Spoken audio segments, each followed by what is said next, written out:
కీర్తనల గ్రంథము 9. మహోన్నతుడా, నేను నిన్ను గూర్చి సంతోషించి హర్షించుచున్నాను, నీ నామమును కీర్తించును. హల్లెలూయా, హల్లెలూయా. ఈ వాక్య భాగంలో మనము గమనించినట్లయితే పాత నిబంధన కాలంలో మహోన్నతుడా అని ఎవరిని ఉద్దేశించి లెక్కించబడుచు ఉన్నదంటే మన తండ్రి అయిన దేవుని గూర్చి. హల్లెలూయా.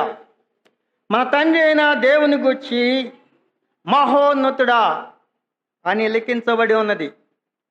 అందుకనే ఈ కీర్తన, ఈ పాట మహోన్నతుడా నీ కృపలో నివసించుట అనే ఈ పాట ముందుగా ఎందుకు పాడవలసి వచ్చినదంటే మహోన్నతుడా అనే వాక్యము, ఆమె మాట మీద మీతో పంచుకొనాలి అనే ఉద్దేశించి ఈ పాటకు ఒక ప్రత్యేకత ఉన్నది. హోసన్నా మినిస్ట్రీస్లో ఎప్పుడో దాదాపు 25 సంవత్సరాలు 30 సంవత్సరాల క్రితం ఏమో నాకు తెలియదు, కానీ మొట్టమొదటిసారిగా ఈ పాటను నేను పాడుకున్నాను. మహోన్నతుడా అనే పాట. ఆ పాటను గురించి పాడుకొని సంతోషించాను, ఎంతగానో సంతోషించాను. మనము పాడుతూ ఉన్నామంటే సరిగా పాడుతున్నామా, తాళంతో పాడుతున్నామా, లేకపోతే రాగాలు సరిగా వస్తున్నాయా, ఇవన్నీ చూసి చాలామంది పాడుతూ ఉంటారు. కానీ మనమైతే ఎలాగన పాడాలంటే ఆ తాళాలు రాగాలు అన్నీ సరిగా లేకపోయినను దానిలో భావము గ్రహించుకొని పాడుతూ ఉంటే ఎంతో ఉత్తమము. ఆ పాటలో వ్రాయబడిన భావం ఎలాగూ ఉంటూ ఉన్నది. హల్లెలూయా. అలాగున మనము ఆ భావాన్ని గ్రహించుకుంటూ పాడవలసిన ఆవశ్యకత ఎంతో ఉన్నది. మనమేమి గొప్ప గొప్ప సింగర్స్ ఏమి కాదు, ఆ సింగర్స్ అయ్యి దానిలో జీవనోపాధి కలిగిన వారము కాదు. కానీ దేవుని స్తుతించున్నాము కాబట్టి దేవుని స్తుతించేటప్పుడు దేవుని ఆత్మచేత ప్రేరేపింపబడి లిఖించబడిన ఆ పాట యొక్క భావము ఎలాగన ఉంటూ ఉన్నదో దానిని గ్రహించుకుంటూ పాడటము ఎంతో శ్రేష్టమైనది. అలాగున పాడవలను. హల్లెలూయా, హల్లెలూయా. ఈ వాక్య భాగంలో మనం గమనించినట్లయితే మహోన్నతుడా అని ఆ పాత నిబంధన కాలంలో తండ్రి అయిన దేవుని గురించి వ్రాయబడి ఉన్నది. క్రొత్త నిబంధన కాలం వచ్చేటదికి ఎవరిని మనము మహోన్నతుడా అని అంటూ ఉన్నాము అంటే మన ప్రభువైన యేసుక్రీస్తును, మననము చేసుకుంటూ మహోన్నతుడా అని కీర్తించి ఉన్నాం. మన ప్రభువైన యేసుక్రీస్తు మహోన్నతుడా అని పిలువబడటానికి ఆయన మాత్రమే యోగ్యుడు.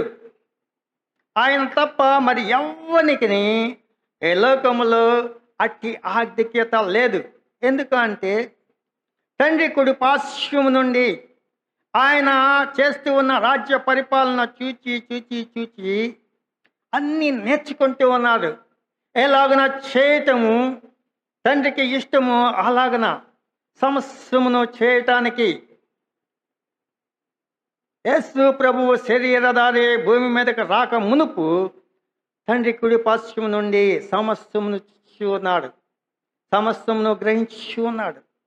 అలాంటి గ్రహింపు, అలాంటి చిత్తము కలిగి జీవిస్తూ చూచుచూ ఉన్న మన ప్రభువు తండ్రి చిత్తానుసారముగా ప్రభువు సమయము వచ్చినప్పుడు శరీరధారిగా ఈ భూమి మీద జన్మించినప్పుడు తండ్రి చిత్తాన్ని నెరవేర్చుట ఎలాగునో, తండ్రికి ఏది ఇష్టమైనడో సంపూర్ణముగా ఎరిగిన ప్రభువు సంపూర్ణంగా తండ్రి చిత్తానుసారంగా ఈ లోకంలో జీవించాడు. అందుకనే ఏమని అంటూ ఉన్నాడంటే తన శిష్యులు వచ్చి తండ్రిని మాకు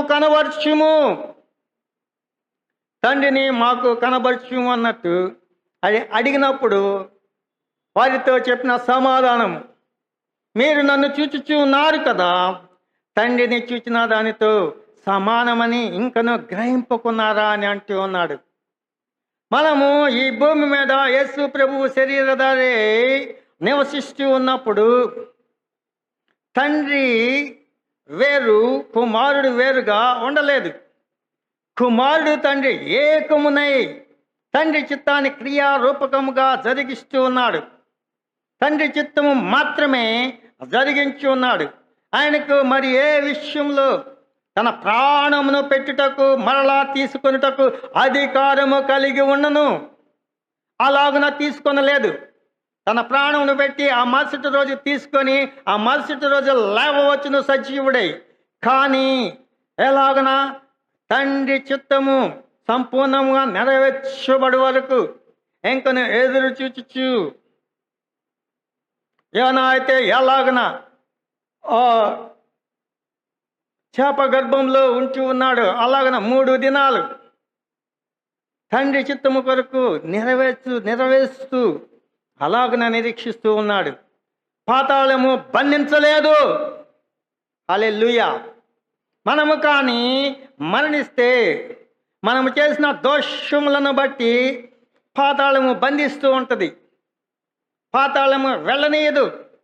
కానీ ప్రభువుకైతే ఏ దోషము లేనివానిగా జీవించి వాక్యమును నెరవేర్చిన వానిగా ఉంటూ ఉన్నాడు కాబట్టి పాతాళము ఆయనను బంధించలేదు.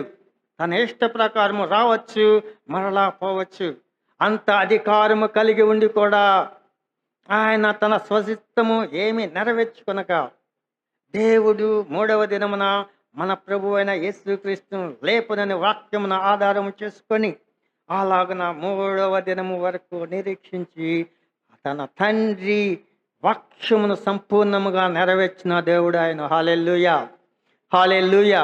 మనము యేసు ప్రభువుని ఆరాధిస్తూ ఉన్నాము అంటే it is equal to worship our lord only, but also our father and almighty God.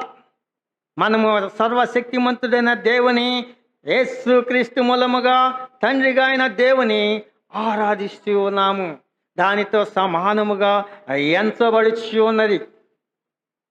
అందుకనే ఏమని అంటూ ఉన్నాడంటే,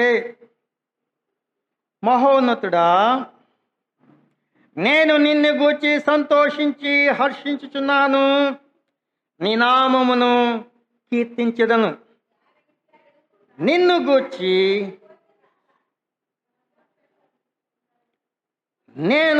గూర్చి సంతోషించి హర్షించుచున్నాను. మనము ఎవరిని గూర్చి సంతోషించి హర్షించుచున్నాం? ఎప్పుడైనా జ్ఞాపకం చేసుకుంటూ ఉన్నావా? చాలా చాలా సందర్భాల్లో సంతోషించి హర్షించే సందర్భాలు వస్తూ ఉన్నవి మన జీవితంలో.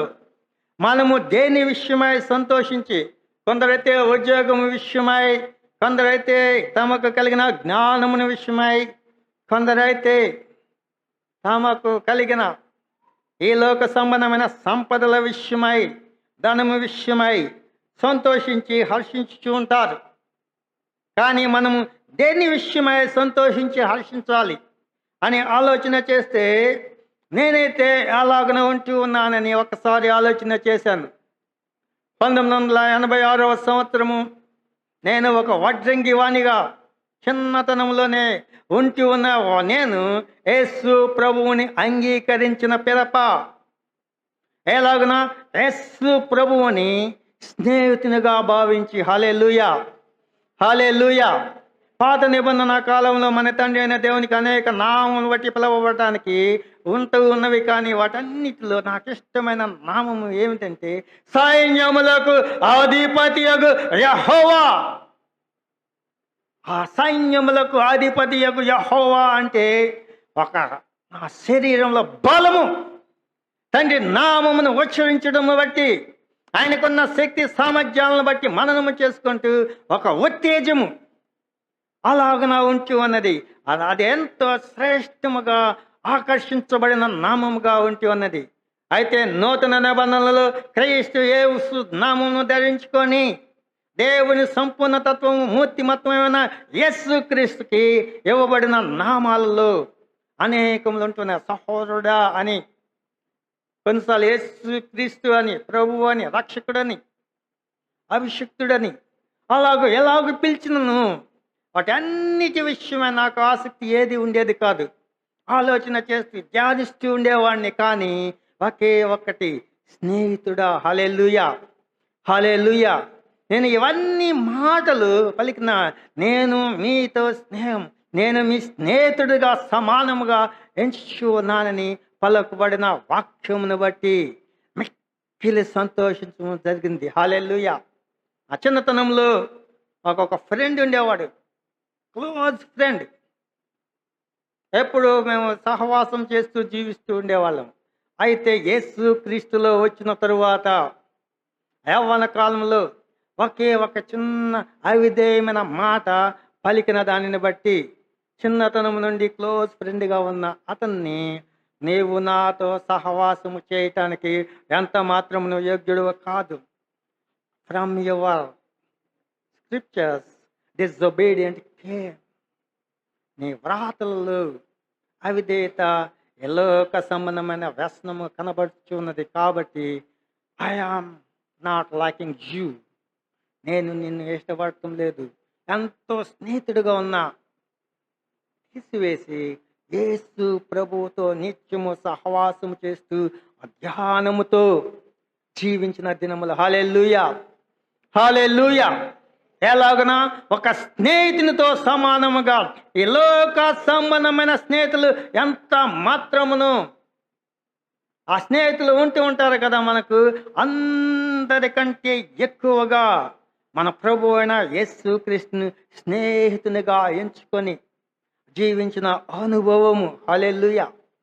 అలాంటి అనుభవములో జీవిస్తూ ఉన్న నేను దేనిని బట్టి సంతోషిస్తూ ఉన్నాను, దేనిని బట్టి హర్షిస్తూ ఉన్నాను అని ఆలోచన చేసినప్పుడు, నేను ఆ చిన్న వడ్రంగి పని చేసుకుంటూ, చిన్న లేబర్ వర్క్, వడ్రంగి పనులు ఎంతో తక్కువదో, ఆ స్విచ్ బోర్డ్స్ మ్యానుఫ్యాక్చరింగ్ అనేది చాలా చిన్న వృత్తి, దానిని చేసుకుంటూ దానిని బట్టి నాకు ఈ వృత్తి కలిగినదని ఎంత మాత్రము దానిని బట్టి విసర్జించుకునేవాడిని కాదు.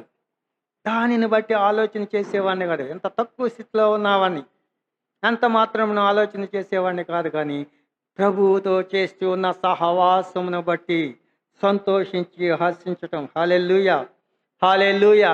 కొన్ని సందర్భాలలో నాకు నేనే తన్మయమై నవ్వుకుంటూ స్వచ్ఛమైన ఆనందము గడిపిన దినము. దేని బట్టి? నేను నిన్ను గూర్చి సంతోషించి హర్షించుచున్నాను. ఎన్నెన్నో ప్రశ్నలు, ఎన్నెన్నో సమాధానాలు, ఏవేవో. ఆ అనుభవము ఎంతో మధురముగా ఉంటూ ఉన్నవి. ఇప్పుడు కూడా అప్పుడప్పుడు ఆ అనుభవంలోకి వెళ్తూ ఉన్నాను, కానీ సంపూర్ణముగా మరల్చబడలేదు. హల్లెలూయా. సంపూర్ణముగా మరల్చబడకపోయింది. అప్పుడప్పుడు ఆయన ఎరకపరుస్తూ ఉన్న విధానమును బట్టి పరిపూర్ణమైన సంతోషము, ఆత్మానుసారంగా ఈ విధముగా సంతోషించి హర్షించవలసింది. మనలో ప్రతి ఒక్కరము మనకు ప్రభువు వంటి ఉన్నాడు. మనకు రక్షణకర్తయే ఉన్నాడు. ఆయనే మన రక్షణ దుర్గము, ఆశ్రయమునై ఉన్నాడు అని మనము నిశ్చయముగా సంతోషించవలను. వేటి విషయమో సంతోషిస్తున్నావా? వాటన్నిటికంటే అవి తప్పు కాదు, కానీ అత్యధికముగా దేని విషయమే సంతోషించాలి అంటే మన ప్రభువు మనకు ఉన్నాడు. ఆయన మన ఆశ్రయదుర్గము. ఆయన మనల్ని ప్రేమిస్తూ ఉన్నాడు. దానిని బట్టి ఎంతగా ప్రేమించాడు మనము చేసుకుంటే అసలు ఊహించలేని, వివరించలేని విధముగా ఆయన మనలను ప్రేమిస్తూ ఉన్నాడు. ఆయనను ప్రేమించటము, ఆయనను మాత్రమే ప్రేమించటము, ఆయనను మాత్రమే ఆయన మాటకు లోబడి జీవించటము, దానికి మించి లోకములో మరి దేని యందు మనము సంతోషించవలసిన అవసరము లేదు. కానీ ఈ లోకములో ఉన్న దానిని బట్టి ఏ విధముగా సంతోషించాను అనేది కొన్ని సందర్భాల్లో చూస్తూ ఉంటే ఒక సొంత ఇల్లు లేదు, రెంట్కి ఉంటూ ఉన్నాము. ఆ పక్కనే ఒక స్థలం కొనుక్కున్నాము. ఆ స్థలములో మొట్టమొదటిసారిగా ఒక 3,00,000 రూపాయలు ఖర్చు పెట్టి చిన్న స్లాబ్ వేసి చిన్న రూమ్ వేసాం వర్క్ కొరకు అని. ఆ రూమ్ వేస్తే, ఆ స్లాబ్ వేస్తే సమయంలో స్లాబ్ అంతా కంప్లీట్ అయిపోయింది. అదంతా అయిపోయింది. ఇంకా లోపల ఆ మేర పోయిస్తూ ఉన్నాం. ఆ ఇసుక పోయిస్తూ ఉన్నాం. ఒకరోజు అట్లా పోయిస్తూ ఉన్నప్పుడు నీళ్లు చల్లటానికి లోపలికి వచ్చినప్పుడు అప్పుడు వేసింది సంతోషం. హల్లెలూయా. ఈ లోకంలో నాకు ఏది అవసరం లేదు అని అనుకుంటూ ఉన్న నాకు ప్రభువా నాకు ఈ చిన్న గృహమును, సొంత గృహమును ఇచ్చున్నావని ఆ సంతోషం మాటలతో వ్యవహరింపలేనంత సంతోషము అలాగూ కలిగింది. హల్లెలూయా. హల్లెలూయా. ఎందుకంటే ఇంటి విషయమై ఎప్పుడు ఆలోచన చేసేవాడన కాదు. అలాంటి నన్ను ఆ గృహము కట్టడానికి ఆయన కృప చూపి ఉన్నాడని దానిని బట్టి సంతోషించటము జరిగింది. హల్లెలూయా. హల్లెలూయా. హల్లెలూయా. దానికంటే ప్రస్తుత దినాల్లో చిన్న బిజినెస్ చేసుకుంటూ ఉండగా ఒకసారి ఒక బిజినెస్లో దాదాపు 50,000 రూపాయలు ప్రాఫిట్ వచ్చే ఒక పని చేశాను. దాన్ని బట్టి సంతోషం కలిగింది. కానీ ఆ సంతోషము, ఆ గృహము కట్టుకున్నప్పుడున్న సంతోషము కంటేను ఆ 50,000 రూపాయలు ఆర్జించిన దానికంటేను మరి ఎక్కువగా దేనిని బట్టి సంతోషించాలి అని ఆలోచన చేస్తే నా ప్రభువుని బట్టి. హల్లెలూయా. హల్లెలూయా. నువ్వు ఎలాగూ ఉంటూ ఉన్నావు, నీవు ఎవరిని బట్టి సంతోషిస్తూ ఉన్నావు, దేనిని బట్టి సంతోషిస్తూ హర్షిస్తున్నావు, దానికంటే ఆ లోకములో మనము మన ప్రభువుని ఆరాధించటము, ఆయన స్తుతించటము కంటే మిక్కిలి సంతోషించవలసిన పరిస్థితులు ఏమీ లేదంటున్నా. ఏమున్నా లేకపోయినా నీవు ఉంటే నాకు చాలు యేసయ్యా. హల్లెలూయా. అలాంటి తాత్పర్యంతో జీవించాలి. అంటే ఈ లోకంలో ఏమి లేకుండా జీవించాలని కాదు. ఏమేమి అవసరమో మనము అడగకపోయినా అది మనకు అవసరమై అన్నది కనుక ఆ సమయమునందు నిశ్చయముగా మనకు అనుగ్రహించు దేవుడుగా ఆయన ఉంచి ఉన్నాడు. నీ తండ్రికి తెలియదా నీకు ఏమి అవసరమై ఉన్నదో? తెలియాలి, తెలుసు ఏమేమి అవసరమో. కానీ మనము పదే పదే పదే పదే అనవసరమైన విషయములను అడిగి, పేదరికంలో ఉన్నప్పుడు ధనవంతుడు కావాలని అడిగి అడిగి అడిగి ఒక వ్యక్తి గొప్ప ధనవంతుడైపోయాడు. పట్టుదల కలిగి ప్రార్థన చేసి చేసి చేసి ధనము వచ్చిన తర్వాత ఏమైందంటే దేవునిలో సన్నగిల్లిపోయాడు. దేవుని స్తుతించటము, ఆరాధించటము తగ్గించేశాడు. అప్పుడైతే పేదరికంలో ఉన్నప్పుడు ఎంతగానో ప్రేమించి అడిగి అడిగి అడిగి అడిగి అడిగి అడుగుచూ ఉన్న దానిని బట్టి విసుకక తన స్నేహితుడు తట్టుచూ అడుగుచూ ఉన్నాడు కాబట్టి ఆయన ఇచ్చేశాడు. కానీ ఏమైపోయాడు? దూరం అయిపోయాడు. ఏ స్థితికి చివరకు వచ్చాడు అంటే దేవుని ఆశీర్వాదం కంటే ఈ లోకంలో తాను పడిన ప్రయాసను బట్టి ఈ ధనము సంపాదించుకొని ఉన్నాను అని అతిశయము వచ్చులాగన అహంకరించుకొని దేవుని కృపకు దూరమై రక్షణ కోల్పోయిన వానిగా ఉంటూ ఉన్నాడు. హల్లెలూయా. ఎంత భయంకరమైన పరిస్థితి! ధనము లేనప్పుడు, పేదరికంలో ఉన్నప్పుడు, కొద్ది సంపాదనతో ఉన్నప్పుడు ఎంతగానో ప్రేమించిన వ్యక్తి, ఎంతగానో స్తుతించి ఆరాధించిన వ్యక్తి ఏమైపోయాడంటే ధనమును, యహలోకమును, ఇలోక ధనమును ప్రేమించి దేవునికి దూరం అయిపోయిన వారు ఉన్నారని దేవుని వాక్యము సెలవిస్తున్నది. జాగ్రత్త సుమి. ధనము సంపాదించటానికి మాత్రమే ప్రయాసపడుచు ఉంటే అది నిష్ప్రయోజనమే. చాలా మందిలో చూస్తూ ఉన్నాను, ధనము సంపాదించడానికి వెంపలాడుతూ ఉంటారు. ఏదో సాధించాలి సాధించాలి సాధించాలి అని. అది కేవలము నిష్ప్రయోజనమైనది. ఈ లోకస్తులకైతే అది వారి ఆలోచనలను బట్టి, వారి ఉద్దేశాలను బట్టి తగినదే కావచ్చునేమో, కానీ మనకు అయితే పరిపూర్ణతలోనికి నడిపించబడటానికి ఏమేమి అవసరమై ఉన్నదో అవన్నీ ఆత్మ వరములతో నింపబడాలి. కానీ ఇలాక సంబంధమైన ఆశీర్వాదాలతో నింపబడాలనే కోరిక యేసు ప్రభువు దగ్గర కూడా చాలామంది దేనిని ఆశించి వస్తూ ఉన్నారంటే ఆయన్ను ఆశ్రయిస్తే ఎలాకములో ఉన్నతలమైపోతాము అని. అలాగన ఉండకూడదు. ఆయనను ఆశ్రయిస్తే శాశ్వత లోక రాజ్య వారసులము అవుతాము అని ఆయనను ఆశ్రయించాలి. అందుకని తన పిల్లలను పేదరికంతోనూ దౌర్భాగ్యంతోనూ ఉండాలని కోరుకునే దేవుడు ఎంత మాత్రమును కానే కాదు. తన బిడ్డలు ఈ లోకంలో ఉన్నతముగా ఉండాలి, తనను కలిగి ఉండాలని కోరుకునే దేవుడు మన దేవుడు. హల్లెలూయా. కొందరి జీవితాల్లో చూస్తూ ఉంటే దేవుని ఆశీర్వాదాలు కుమ్మరించబడినప్పుడు ఎంతో అద్భుతముగా ఉంటూ ఉన్నవి. అవును ప్రభువా, నీవు ఆశీర్వదిస్తే ఎలాగన ఉంటుంది. మేము ఒకవేళ కోరుకునే ఆశీర్వాదాలు పొందుకొనగలిగితే అది చాలా తక్కువగా ఉంటుంది, కానీ అది నాశనముకు నడిపేదిగా, అపవాదికి సాధనముగా కూడా మరల్చబడుతూ ఉన్నది. కొన్ని సందర్భాలతో అనేక మంది జీవితాలలో కూడా నాశనమునకును నడపబడేదిగా మన కోరికలు ఎంత మాత్రము ఉండకూడదు. హల్లెలూయా, హల్లెలూయా, హల్లెలూయా. ఎటువంటి హృదయ వాంఛ కలిగి వేటి యందు సంతోషించి వేటి యందు హర్షించున్నాము. లోకములో ఏది కలిగి ఉన్నా వాటన్నిటికంటే నా ప్రభువే నాకు ఎక్కువ అనేసి జీవించగలిగే స్థితిలోనికి నడిపించబడాలి. హల్లెలూయా. కీర్తనల గ్రంథము 50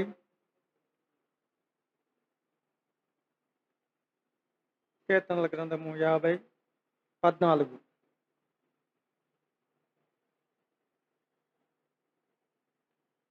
కీర్తన 14 వచ్చిన. దేవునికి స్తుతి యాగము చేయము, మహోన్నతునికి నీ మ్రొక్కుబడులో చెల్లించుము. మహోన్నతునికి నీ మ్రొక్కుబడులో చెల్లించుము. హల్లెలూయా. మనము దేవునిని మ్రొక్కుకుంటూ ఉన్నామా? అది మన పని కాదు. మనము ప్రార్థించటము, ఈ లోకములో ఈ లోకస్తులు మొక్కుకుంటూ ఉంటారు, అది వేరు. మనము ప్రార్థించటం అని అనుకుంటూ ఉన్నావా? మనము కూడా మొక్కుకుంటూ ఉంటాం. ఏమని మొక్కుకుంటూ ఉంటాం? ఏ సందర్భాల్లో మొక్కుకుంటూ ఉంటాం? ఆ మొక్కుబడులను తీర్చే విధముగా ఆ మొక్కుకొనాలి. హల్లెలూయా, హల్లెలూయా. మొక్కుబడులను చెల్లించుము. కొంతమంది ఎంతో ఎక్కువగా మొక్కుకుంటూ ఉంటారు, తర్వాత చూస్తే దానిని దేవునికి చెల్లించే విషయంలో నసుగుతూ సనుగుతూ ఉంటారు. అలాంటి మొక్కుబడులు మనము ఎంత మాత్రమును చేయకూడదు. ఆ తల్లి కూడా చిన్న వయసులో యేసు ప్రభులోనికి రాకమునుపు, నేను చిన్న వయసులో ఉంటున్నప్పుడు మొక్కుబడులు, ముడుపులు కడుతూ ఉండేది. ఏదో ఒక విషయమై మొక్కుబడేసి ఒక పావలను, ఒక 10 రూపాయను ముడుపు కడుతూ ఉండేది. ముడుపు కట్టేసి అలాగ కూడబెట్టి చివరగా స్తోమత కలిగినప్పుడు తిరుపతికి వెళ్ళి హుండీలో వేయాలి అని మొక్కుకుంటూ ఉండేది. అలాగ చేస్తూ ఉండేది నా చిన్న వయసులో. ఎందుకంటే బహు పేదరికము. ఆ దినాల్లో అమ్మకు ఆ పావల రూపాయి అనేది చాలా ಹೆಚ್ಚైన డబ్బులుగా ఉంటూ ఉండేవి. ఏదైనా అనారోగ్యం వచ్చినప్పుడు, ఏదైనా సమస్య వచ్చినప్పుడు, ఏదైనా ఇబ్బంది వచ్చినప్పుడు అలాగన మొక్కుకొని ముడుపు కట్టేది. అటువంటి స్థితి. అటువంటి స్థితిలోనికి దేవుడు ఆశీర్వదించి ఎలాగన నడిపించాడు అంటే, ఆ కరోనాలో వచ్చి కరోనాలో మరణం నుండి బయటపడి అలాగన స్వస్థత పొందిన తరువాత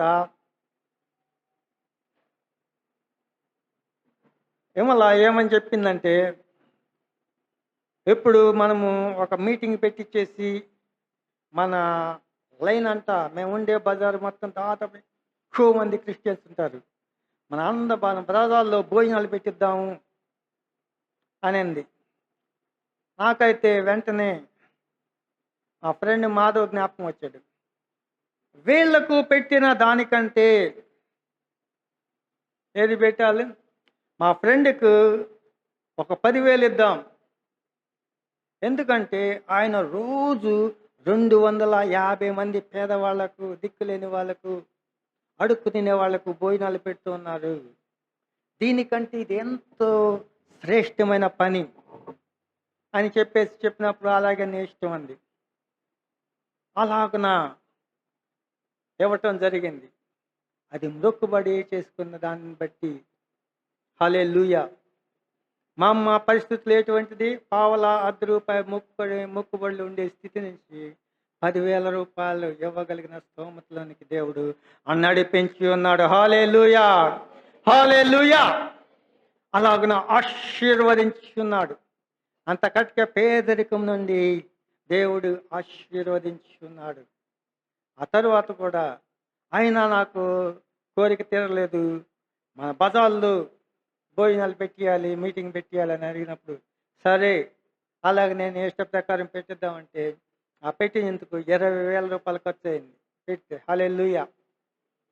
అలాగన మొక్కుబడులు దేవునికి చెల్లించవలెను మొక్కుకున్నప్పుడు. అంతేకాని చాలామంది మొక్కుకుంటారు. నాకు తెలిసిన ఒకళ్ళు దేవుడు ఏదో మేలు చేశాడు, మీటింగ్ పెట్టియాలి, భోజనాలు పెట్టాలని అనుకొని సరే ఏం చేస్తారంటే చాలా తక్కువ సంపాదిస్తుంది. ఏం చేసింది? 20,000 రూపాయలు అప్పు చేసి మీటింగ్ పెట్టించింది. అప్పు చేసి అప్పు తీర్చడానికి నానా తంటాలు పడింది, నానా అవమానకరమైన మాటలు పడింది. హల్లెలూయా.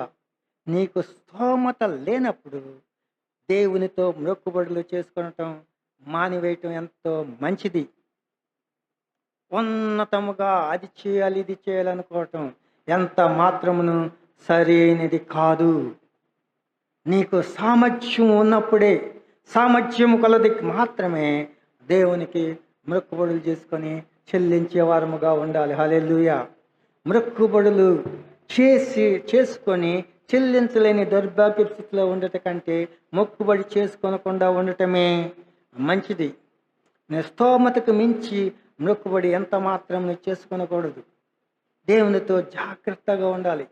అలాగన మనము మొక్కుబడులు చేసుకుంటే మన స్తోమత గలది. ఆ వ్యక్తికి మీటింగ్ 20,000 రూపాయలకి అప్పు చేసి పెట్టించవలసిన అవసరం లేదు, అంత మొక్కుకొనవలసిన అవసరం లేదు. చేసిన దానిని బట్టి పాస్టర్ని పిలిపించుకొని తన గృహం వరకే చిన్న ప్రార్థన పెట్టుకొని ఆ పాస్టర్ల వరకే భోజనాలు పెట్టేసి పంపిస్తే సరిపోద్ది. 2,000 1,000 ఖర్చుతో అయిపోద్ది. అటువంటి మొక్కుబడులు తన సామర్థ్యం కొలది మొక్కుకొనాలి. అలాగన కాక అతిగా మొక్కుకొనటం చేయకూడదు. లేమిలో దేవుడు మాకు ఇచ్చిన స్తోమతను బట్టి మేము కూడా ఆ పాస్టర్ని పిలిచి 1,000 రూపాయలు ఖర్చు పెట్టుకొని ఉంటాం. మాకు తగినది కాదు. ఎందుకంటే ఆయన మాకు ఇవ్వబడిన స్తోమతను బట్టి ఆయనకు మహిమకరముగా ఆ మీటింగ్ జరిగించటం, ఆ మొక్కుబడి చెల్లించుకుంటాం ఎంతో శ్రేష్టమనే ఉన్నది. స్తోమతను బట్టి మొక్కుబడులు చెల్లించట ఎంతో ఆవశ్యకం. అలాగనే దేవునితో మొక్కుబడులు చెల్లించుకుంటూ దేవుని నామానికి మహిమార్థముగా దేవుని ఇచ్చిన దానిని బట్టి సంతోషించచ్చు. హర్షించుచు ఎలోకములో మనము ఆశీర్వదించబడిన దాన్ని బట్టి ఆయనకు మొక్కుబడులు చెల్లించుకొనొచ్చు. ఆయనకిష్టలుగా ఈ లోకంలో జీవించి ఆయన మహిమపరిచే ఘనమైన పాత్రలుగా ఉండులాగిన పరిశుద్ధాత్మ దేవుడు మనలను నడిపించును గాక. ఆమేన్. ప్రార్థన చేసుకుందాం. ప్రేమ స్వరూపుడా, కృపా సత్య సంపూర్ణుడా, వందనాలు స్తోత్రాలు చెల్లించుకుంటూ ఉన్నాము తండ్రి. ఈ లోకంలో నిన్నును బట్టి హర్షింపవలను. ఈ లోకంలో మాకు కలిగిన స్తోమతను బట్టి కానీ, మాకు కలిగిన ఆశీర్వాదాలను బట్టి కానీ,